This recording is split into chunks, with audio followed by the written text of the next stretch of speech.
पानीपत में लोग पुरानी समस्याओं से परेशान हैं। शहर में पानी निकासी की समस्या लगातार बरकरार है। लोगों ने कई सरकारों को समर्थन दिया, लोगों की समस्याओं पर किसी ने ध्यान नहीं दिया, ये लोगों का आरोप है। साथ ही उन्होंने कहा कि शहर के व्यापारी और स्थानीय लोग लगातार परेशान हैं और उनकी कोई भी सुनवाई नहीं की जा रही है। तो पानीपत में खस्ता हाल है और जो समस्याएं हैं वो जस की तस बनी हुई हैं, क्योंकि जो पानी निकासी की मुख्य समस्या है उसको लेकर लोग काफी लंबे समय से जूझ रहे हैं। स्थानीय लोग, स्थानीय निवासी, और वो परेशान हैं। उन्होंने कहा कि पानी निकासी की समस्या जस की तस बनी हुई है और सुचारू रूप से उसको नहीं लागू किया गया और इस वजह से वाटर लॉगिंग हो रही है, जल भराव हो रहा है, जिससे उन्हें आने जाने में, आवाजाही में खासा दिक्कतों का सामना करना पड़ रहा है। तो पानी निकासी की जो समस्या है वो पानीपत के लिए और पानीपत के लोगों के लिए खासकर सिरदर्द बनती जा रही है। उन्होंने कहा कि सरकार ने जो विकास की बात कही थी वो विकास धरातल पर भी नजर नहीं आ रहा। ये तस्वीरें हम अब आपको दिखा रहे हैं। ये तस्वीर आप देख सकते हैं किस तरीके से जगह जगह जलभराव, थोड़ी सी ही बारिश से, हल्की फुल्की बारिश से ही वाटर लॉगिंग की समस्या पैदा हो जाती है। पानीपत ब्यूरो हेड देवेंद्र कथुरिया हमारे साथ लाइव जुड़े हुए हैं। इसी खबर पर ज्यादा जानकारी के लिए सीधे उनका रुख करेंगे। देवेंद्र, सबसे बड़ी समस्या पानीपत में पहले निगम में भ्रष्टाचार को लेकर थी, अब वही भ्रष्टाचार का बोलबाला सड़कों पर उतर आया है और लोग वाटर लॉगिंग से जूझ रहे हैं। समस्या का निदान कब तक होगा? लोग परेशान हैं। देखिए, पानीपत दिल्ली एनसीआर का शहर है, औद्योगिक शहर है, ऐतिहासिक, जहां पानीपत की 3 लड़ाइयां लड़ी गई। पानीपत का नाम देश दुनिया में, लेकिन पिछले कई सालों से पानीपत की 3 बड़ी समस्याएं हैं जो आज भी लोगों के सामने मुंह बाए खड़ी है, उसका समाधान नहीं निकल पा रहा। पानीपत के जीटी रोड, जो पुराना जीटी रोड है, शहर के बीचों बीच गुजरता है, रोजाना जाम लगता है। पीक आवर्स में तो लंबा जाम लगता है। और दूसरा, अतिक्रमण बाजारों में, सड़क के किनारे, गलियों में, मतलब उस तरह की कल्चर नहीं है कि लोग अपनी जिम्मेदारी समझे। और तीसरा पानी निकासी। मेरे को याद है, अभी संडे को मुख्यमंत्री जी पानीपत में आए थे, पहली पातशाही गुरुद्वारे में। सुबह 9:30 बजे, 9:15 बजे उनका प्रोग्राम था, लेकिन शनिवार की शाम को जो बारिश हुई थी, मैं भी इसी रास्ते से निकला जहां गुरुद्वारा है। 8, 8:15 बजे बहुत लंबा जाम था। पानीपत के सबसे बड़े सेठ का नाम अविनाश पालीवाल और अजय पालीवाल है, लेकिन उनकी कोठी के आगे मैंने देखा 2-2.5 फीट पानी था, लंबा जाम लगा हुआ था। उस रात को जब सुबह मुख्यमंत्री के आने की प्रशासन तैयारियां कर रहा था। ये रोजाना का किस्सा है। बहुत सारी समस्याएं हैं। ये 3 समस्याएं, जाम, अतिक्रमण और पानी निकासी की प्रॉपर व्यवस्था ना होना। 8 साल हो गए इस बीजेपी सरकार को भी। आपको बता दूं, पानीपत की जो मेयर चुनाव जीती थी, 75,000 वोटों से जीत थी, देश की सबसे बड़ी जीत, जो रिकॉर्ड में दर्ज है। पानीपत करनाल के एमपी संजय भाटिया जी है, पानीपत में ही उनका घर है, मॉडल टाउन में, लेकिन उनकी सेकंड लार्जेस्ट विक्ट्री थी। 6,59,832 वोटों से यहाँ के सांसद जीते थे। लेकिन पिछले कुछ सालों में ये समस्याएं जो थी, जब कांग्रेस सरकार बदली तो बड़े वास्ते दिए गए, घोषणाएं हुई, हम राम राज ला देंगे। लेकिन आज कैसा राज है? पानीपत के व्यापारी, बाजार के प्रधान और कुछ पार्षद हमारे साथ हैं, आज जमीनी हकीकत से रूबरू कराते हैं। बिल्कुल गुरु जी, आप सबसे मुखर वक्त हैं और शहर की आवाज उठाते हैं। मैंने 3 समस्याएं बताई, 8 साल इस सरकार को भी हो गए, लेकिन समाधान के करीब कहीं नजर नहीं आ रही। पिछले सालों से यही समस्या है कथुरिया जी, और उसके ऊपर वही वाली बात है कि अगर समस्या थी तो उसका समाधान कराना सरकार का एक फर्ज बनता था, सरकार की एक नैतिक जिम्मेवारी रहती है, लेकिन उसके ऊपर काम नहीं किया गया। अगर जीटी रोड की बात करें तो एक अनप्लान्ड पानीपत को थोप दिया गया, एक फ्लाईओवर जो शहर के बीचों बीच निकला और 3 हिस्सों में उसने शहर को बांट दिया। एक अनप्लान्ड आइडिया था ये वाला, उसने सारे शहर का नुकसान किया। ना जीटी रोड पे पार्किंग की जगह बची, ना जीटी रोड पे पानी की निकासी बची, और जितने भी जीटी रोड पे शोरूम्स हैं उनकी पार्किंग तक के लिए जगह नहीं बची। उसके बाद उसके आगे सभी जितने भी शोरूम हैं, इन सब के आगे बहुत लंबा फुटपाथ दे दिया गया, करीबन 20 से 22 फुट का फुटपाथ होता है लोगों के चलने के लिए, लेकिन वो सिर्फ एंक्रोचमेंट का एक जरिया बन गया। लोगों ने वहां तक सामान रखा हुआ है, दुकानें वहां तक लगा के 20-22 फुट की दुकानें बाहर लगा दी और लोगों को मजबूरी में सर्विस लेन पे चलना पड़ रहा है। पार्किंग की अगर बात करूं तो पार्किंग भी सारी सर्विस लेन में, आप इस समय भी जाके देखें तो ज्यादा नहीं कहूंगा, कम से कम 500-700 गाड़ियां खड़ी होंगी, 300-400 रेडियां खड़ी होंगी, लोगों ने अपने ठैये जमा लिए हैं। तो कहीं ना कहीं ये वाली सारी चीजें जो हैं शहर के लिए बहुत भारी दिक्कत है। और समस्या वही आज से 8 में जैसे ये फ्लाईओवर बना था, आज 2022 हो चुका है, लगभग 14 साल हो गए। इन 14 सालों में ये समस्या वैसी की वैसी। गुरुजी, जिले के विकास की और समस्याओं पर चर्चा, एक मीटिंग होती है, विधायक होते हैं, एमपी होते हैं, शहर के लोगों को बुलाया जाता है। सुना है कल भी मीटिंग थी, आप गए नहीं, लगता है आपको, शायद आपको ये लगता है कि कुछ होने वाला नहीं है। नहीं, वो रोड सेफ्टी की मीटिंग होती है, वो हर माह उसमें सभी जिला प्रशासन के अधिकारी होते हैं, सांसद साहब होते हैं उसके अंदर, और इन्हीं मुद्दों पे बात की जाती है। लेकिन फिर वही कहूंगा, अब जैसे त्योहारी सीजन आ रहा है, अगले महीने दिवाली है, और अभी आपको मैं ये पालिका बाजार का भी आप नजारा, मैं आपके कैमरा पर्सन से कहूंगा एक बार ये पालिका बाजार का नजारा, पीछे पार्किंग देखें और उसके बावजूद सभी 2 व्हीलर्स यहाँ खड़े हुए हैं, तो पार्किंग कहाँ पे जाए?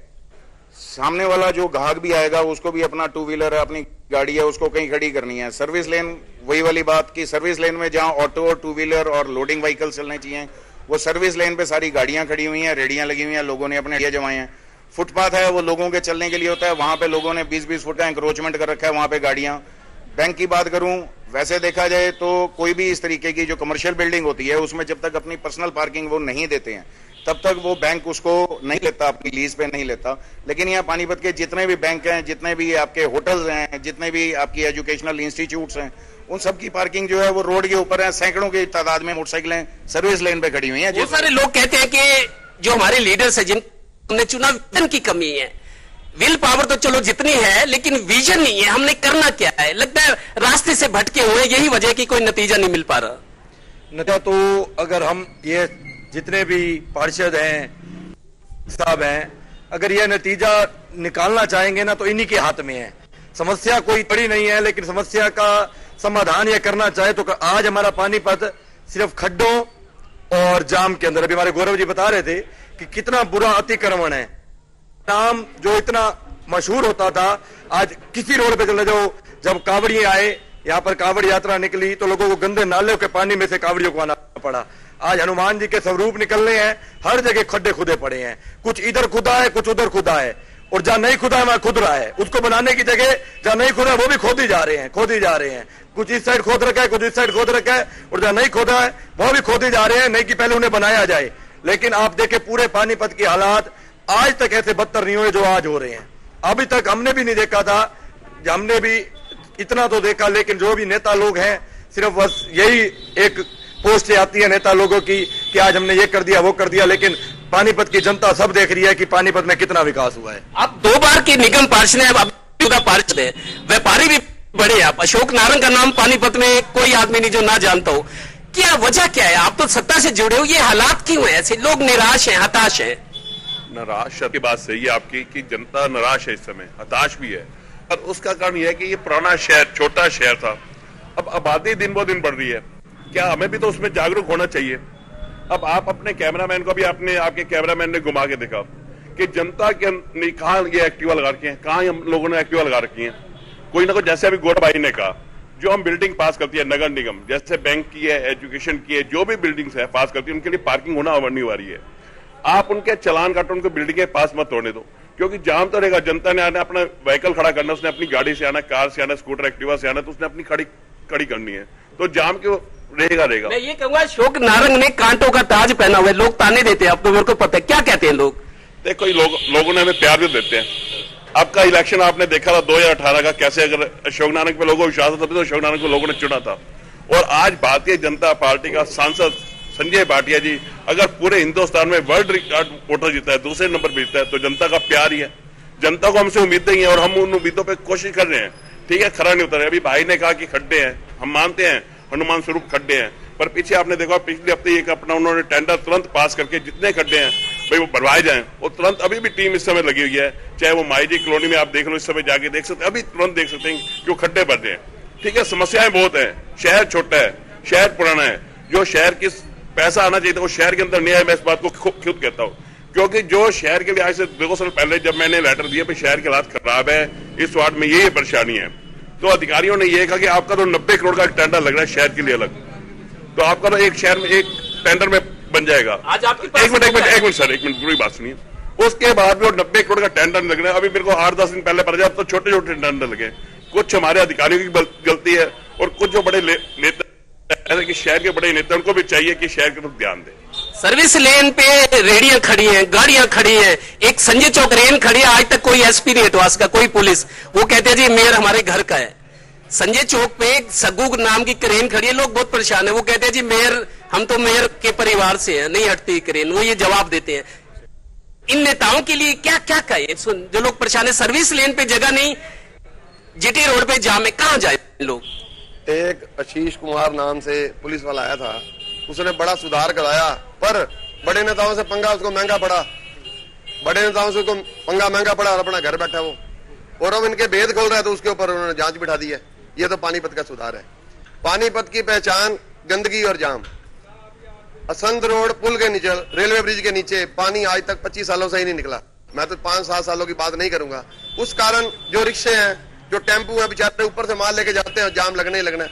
असंध रोड पे आप अब भी जाओगे तो 1 घंटे से पहले मॉडल टाउन नहीं पहुंच सकते। असंध रोड का पुल है, साइडों से सारा टूटा पड़ा है, कोई भी वारदात हो सकती है। मैंने भी वीडियो डाली है, पर कोई सुधार नहीं, कोई नहीं जाग रहा।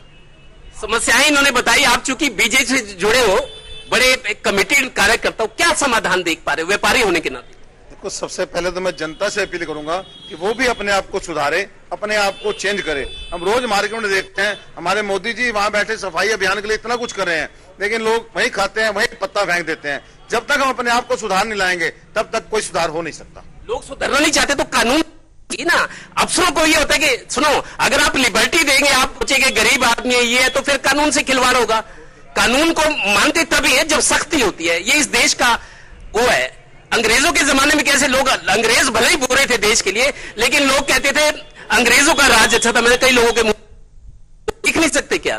नहीं, हम सीख सकते हैं अगर थोड़ी सी सख्ती करने की कोशिश करती है।